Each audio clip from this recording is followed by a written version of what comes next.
as a consequence to all of this. So, tell me, Minister, you travel a lot. Now that COVID is over, you're pretty much traveling 15 days in a month, maybe even more. People are curious, and people have been writing into our social media handles asking, what is your fitness regimen like? Mix of things. Mostly, I do make an effort to stay fit, because if I don't, I'd be dead. Given the travel and the time zones and the meal schedules you have. So I try to stay fit. I play 2 racket sports, squash and badminton, when I'm in Delhi. When I'm on travel, I actually started doing yoga about a decade ago. So that's kind of helpful. If I can find a gym, I'd go there. But I tell you, it's not just a question of being fit. I have realized that fitness is a kind of a prerequisite for a competitiveness. If you're feeling lousy about yourself that morning, you're not going to be all there. You're not going to give your best performance. You're not going to give that sharp reply or whatever. So if you want to be on that ball. So, we have today fitness movements in the country. I'm very, very involved in it. I'm very supportive of it. Fit India, Khelo India, etc. I can actually see it having an impact on society. That if I were to look at the last decade, where in the last decade, I would suggest to all of you, our fitness awareness has grown tremendously in this country. It's grown particularly with young people. And we have today, even if you take a sport, we said, okay, take cricket. But we'd say, whatever you might say, this is the fittest Indian cricket team.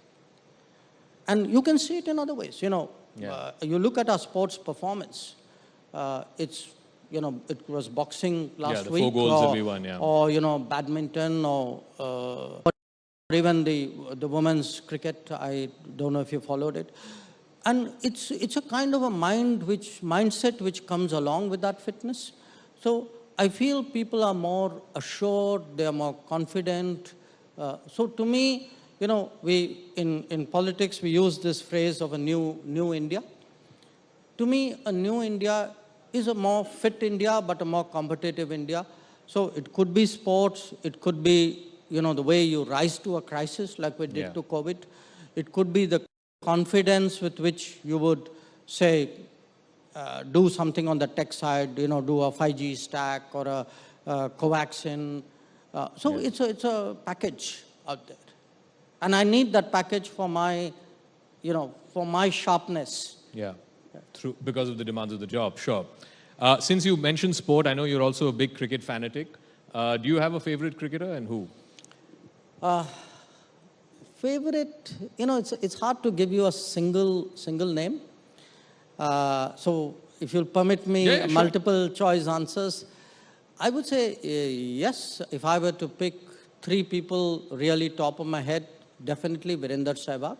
Okay. He's attacking, he takes the game to the opposition. It's a bit like what you do in diplomacy. I would say Dhoni, no question. But for this reason, he's always strategizing.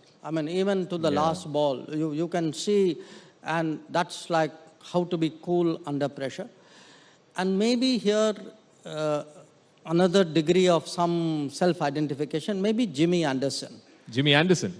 For this reason, at that age, I think he's 40, if I'm not mistaken. Yeah, he's 40. Okay. At 40, to be a fast bowler at that level, that's to me, perseverance, endurance, that's fitness. Wow. So I would say attacking, calm, endurance.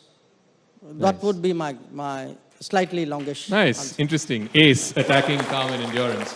I also know that you're a voracious reader.